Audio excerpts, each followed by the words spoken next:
Merci beaucoup. Nous venons de voter notre budget équilibré en recettes et dépenses à 180 442 197 francs. Les priorités d'abord, le centre de la formation qui est à côté que nous allons construire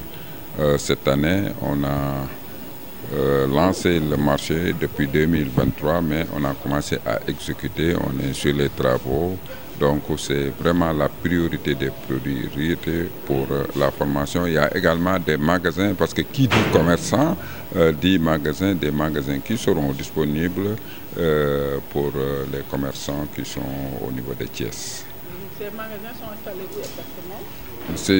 C'est des magasins contigus à la Chambre de commerce. Nous avions un espace qui est inexploité et avec l'appui du COSEC et les ressources propres de la Chambre de commerce, on a eu un petit budget entre guillemets pour faire ce centre de formation et ces magasins. waaw jërëjëf man la Assane Ndiaye nekk premier vice-président bu chambre de commerce bu région de Thiès. tey jii nag ñu daje woon fii ñu jox ma président bu séance ndax dañ doon woote budget bu chambre de commerce. Budget bi nag àgg na ci 180 442 197 francs équilibré en recettes et dépenses. ñu war ko exécuter li ci gën a am solo nag mooy sunu centre de formation bi nga xamee ni nii ñoo ngi ko fi tabax. parce que jàng moom du wees te xale yi sax dañoo war a ñëw di nafar mag ñi di nafar à côté aussi ñu def fi ay magasin parce que commerçant moom boo ko waxee rek magasin moom la war a àndal ay magasin yoo xam ne nii mi ngi fii ci diggu Thiès taqaloo ak chambre de commerce bi yaakaar naa su àggee nit ñi sax déjà ñi ngi def ay demande pour ñu jël ko xanaa doyul kañ moom la ñu wax mais mi ngi fi ñu sant bu baax ñi nga xamee ne ni ñëw nañ fi parce que lu ñu yëkkati rek dañ ko wote à l'unanimité rawatina nag le projet de budget pour 2024 bi. centre de formation bi capacité d'accueil ñaata la ak tamit spécialité yi nga xam ne dinañ fa tàggat Thiessois yi. waaw d'abord capacité bi c'est en fonction suñu paree parce que ñoo ngi ciy liggéey ak IA am na inspecteur yoo xamee ne ni ñu ngi IA. ñu doon ñu ci jàppale ci wàllu filière yi nga xamee ni moom lañ fi def capacité bi nag peut-être mën na bañ a rëy lool mais formation de qualité parce que moom lañ soxla le nombre n'est pas important mais ñi nga xamee ne nii ñoom lañ fi former suñu paree rek ñu dugg dans le marché du travail filière yi moom filière pratiquement yi ci ëpp commercial la mais daañu fexe ba am des formations en agroalimentaire yoo xamee ni daal soxla na méngoo na ak jamono fi mu nekk parce que ñoo ngi wax souveraineté alimentaire mais nag éducation financière aussi warul mën a ñàkk donc filière yi daal am na fi te yaakaar naa ni suñu commencé daañu am li nga xam ne moom la ñu soxla ci résultat. lan moo waral ngeen sentir le besoin créer loolu qu'est-ce qui vous a poussé à faire ça? waaw xam nga ñun jàng nañu jàngale nañu te. bi ñëwee ci chambre bi am na loo xamee ne ñi fi jiitu def nañ ko fi waaye bi ñëwee li ñu jëkk a def mooy ñu defal ñu ay formation nit ñi defal formation nag moom la ñu xalaat ñeneen ñi nga xamee ne non seulement les commerçants mais étudiants ak élèves yi nga xamee ne ni am na yenn formation spécifique ñu war koo def moo tax ñu xalaat ñu ne comme am nañu espace fii nañu bind COSEC jàppale ñu boole ko ak ressources yi nga xam ne moom la commune bi am pour ñu defar ce centre de formation donc vraiment xam nañu daal soxla nañ ko fii au niveau de Thiès parce que ñu bëri dañ ko daan jëggaane dem di envoyé feneen wala ñu dem di jàngi feneen léegi nag suñu amee déjà commerçant yi lu mel ni anglais des koy soxla parce que ay importateur am nañu ko ay voyageurs yoo xam ne dañuy dem dans les pays pratiquement anglophone foo dem foo wax anglais gars yi topp ñu donc yooyu yëpp nag day am ay filières la yoo xam ne dañ koy dugal ci centre bi commerçant yi daf ko soxla mais ñeneen ñi nga xam ne duñu commerçant sax soxla nañu yu mel noonu. C'est une grande satisfaction d'abord parce qu'en fait il faut reconnaître que la chambre de commerce de Thiès est une chambre qui est dynamique On a vu qu'il a voté le budget à hauteur de 180 millions. Le président l'a rappelé tout à l'heure. Et les orientations du budget recoupent carrément les attentes de la tutelle. Je le rappelais tantôt, l'essentiel pour un budget,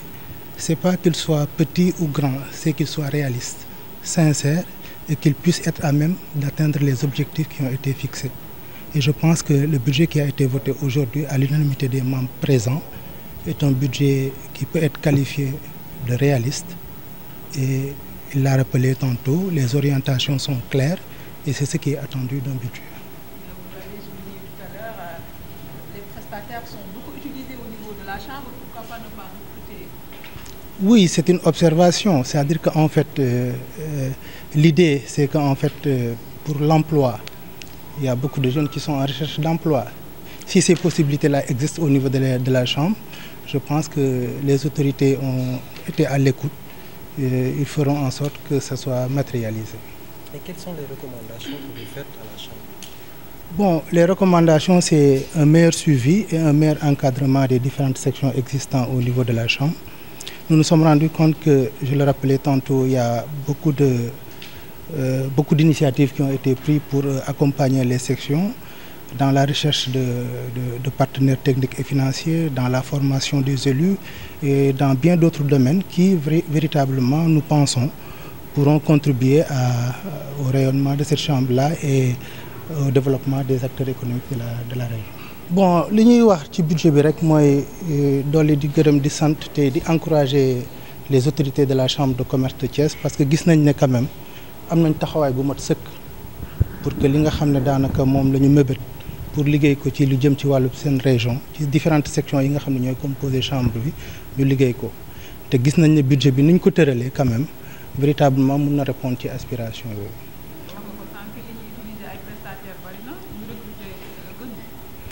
waaw su nekkee ne mën na nekk mooy li gën parce que dañoo toll ci jamono goo xam ne ndaw ñi ñu ngi wut liggéey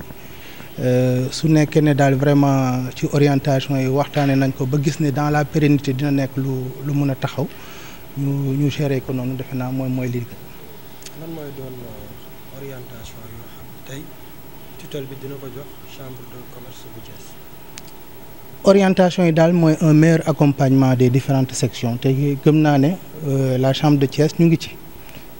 wax nañ transporteurs yi wax nañ commerçants yi wax nañ pêcheurs yi wax nañ ku ci nekk wax na li nga xam ne daanaka moom mooy sa mbëbët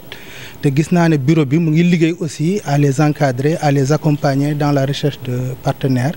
pour que ku ci nekk ci sa section fa nga yëngu nga gën ci gis sa bopp te loolu jàpp naa ne lu am solo la. waaw loolu vraiment tutelle bi dañ ciy encourager autorités yi nga xam ne mooy autorité chambre yi pour ñu gën ci taxaw et de manière spécifique aussi que ñooñu nga xam ne ñooy différentes sections yi ñu nekk des forces de proposition parce que tutelle bi li muy gën di xaar aussi pour que la base puisse leur donner des orientations et des propositions yoo xam ne dañ ko gën a mën a porter pour mën a gën a def li nga xam ne daanaka moom mooy répondre à leurs préoccupations. Merci beaucoup. Je pense que à ma qualité de chef de service régional du commerce de Thiès, j'ai représenté le gouverneur aujourd'hui à l'Assemblée générale de la Chambre de commerce, d'industrie et d'agriculture de Thiès. Effectivement, nous avons constaté que la séance s'est bien tenue. Donc, les travaux donc, se sont déroulés donc, dans la sérénité, donc, avec l'adhésion de tous les membres, et qu'on a constaté effectivement que le budget a été voté à l'unanimité, ce qui montre effectivement que les activités de la Chambre de commerce corroborent parfaitement, donc reflètent les attentes de ces membres qui sont quand même venus représenter massivement donc, leurs différentes activités. Donc par rapport à cela, donc nous leur transmettons les saluts, les félicitations du gouverneur. Donc dans un premier temps, pour la sincérité du budget, la clarté, mais aussi la pertinence donc, de ce budget-là et le climat qui a prévalu tout au long donc, du vote de ce budget dans le cadre de cette Assemblée générale. Et leur transmettre également les assurances du gouverneur donc, par rapport donc, à ce qu'on pourrait appeler un accompagnement permanent des autorités administratives pour que la Chambre de commerce puisse aller de l'avant parce qu'effectivement, nous avons une chambre de commerce ici à Thiès qui fait partie des meilleures chambres de commerce, du fait de son dynamisme, mais surtout donc de la cohésion. Parce qu'ici, on ne constate pas quand même, il n'y a pas de dissension, il n'y a pas de conflit comme on a l'habitude de le voir ailleurs. Donc c'est une chambre soudée et ce qui facilite maintenant la tâche aux autorités que nous sommes. Parce qu'effectivement, donc c'est un outil, c'est un climat qui nous permet évidemment de superviser les activités, mais aussi c'est un climat qui permet à la Chambre d'atteindre les objectifs qu'elle s'est fixés. Ci Assemblée générale Chambre de commerce bi nga xam ne dafay dugg ci seeni l'heure d'activité ndax normalement chaque année saa yu ñuy liggéeyee ba pare dañuy def assemblée générale boo xam ne liñ liggéeyoon daaw dañ koy présenter bureau bi mais tamit fi ñu jëm tamit dañ koy présenter liñ ci mën a seetlu mooy travaux yoo xam ne ni mu déroulé kontaan nañ ci trop ndax def nañ ko ci xam-xam. Budget bi déjà comme ni ko sama collègue waxee léegi c'est un budget sincère c'est un budget boo xam ne qui reflète tamit les réalités c'est un budget boo xam ne jàpp nañu aussi buñ ko appliquer chambre de commerce li mu bëgg dana ko mën a am. Donc ñu rafetlu au nom du gouverneur donc di jël suñu félicitation di ko def ci président de la chambre de commerce di ko def ci secrétaire général di ko def aussi ci les autres membres de la chambre ndax travaux yi ni ñu ko déroulé baax na. déroulé nañ ko ci calme déroulé nañ ko ci sérénité déroulé nañ ko aussi ci dans un esprit participatif ndax ñëpp duggoon nañ ci seen loxo kenn ku ci intervention yi am na solo bi ñu ko voté aussi gis nañ ne c'est à l'unanimité loolu dafay wane ne ñoom ñi ko seq fañ jëm xam nañ ko te ñoom ñëpp aussi dañ ciy ànd te loolu gouverneur dafay rafetlu ndax dafay yombal liggéeyam ndax tamit moom mi fi toogal l'État du Sénégal bëgg na structure yu mel nii ndax c'est un structure d'accompagnement de formation des commerçants de façon générale kon nag loolu bu amee climat bi fi nekk ci ndax da ngay faral di gis ci mbooloo yu mel ni yu bëri bu ñu voté budget bi muy am ay tiraillement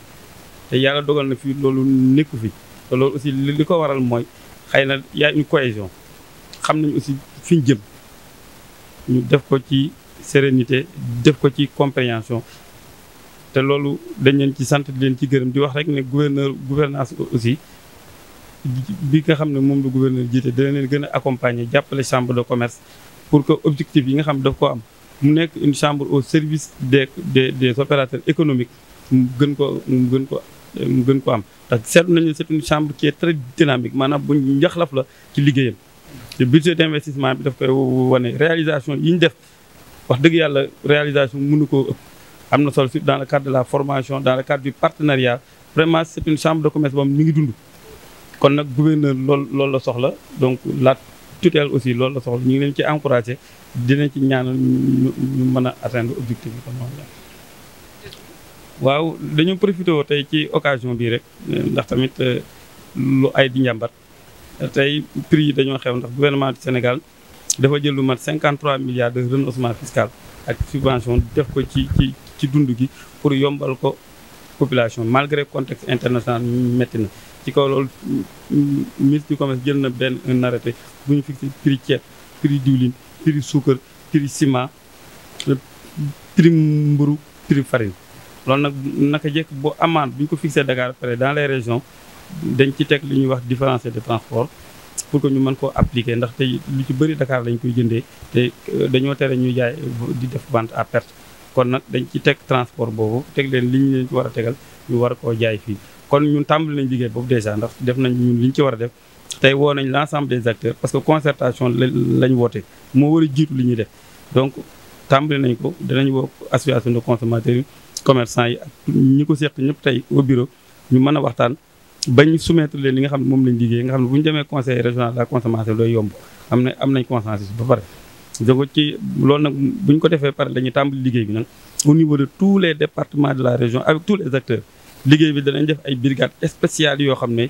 tout tarif mi lañ ko àndal ak les forces de défense et de sécurité ñu jàppale ñu ak képp koo xam ne mi ngi ci biir ci région de Thiès muy personne de bonne volonté ne association de consommateurs yi danañ ko ànd ak ñoom les associations de jeunes danañ ko ànd ak ñoom bàjjenu gox danañ ko ànd ak ñoom délégué de quartier danañ ko ànd ak ñoom toutes ces couches de la population parce que lii état di def ñoom la ko defal ñun danañ def suñu liggéey mais nag contrôle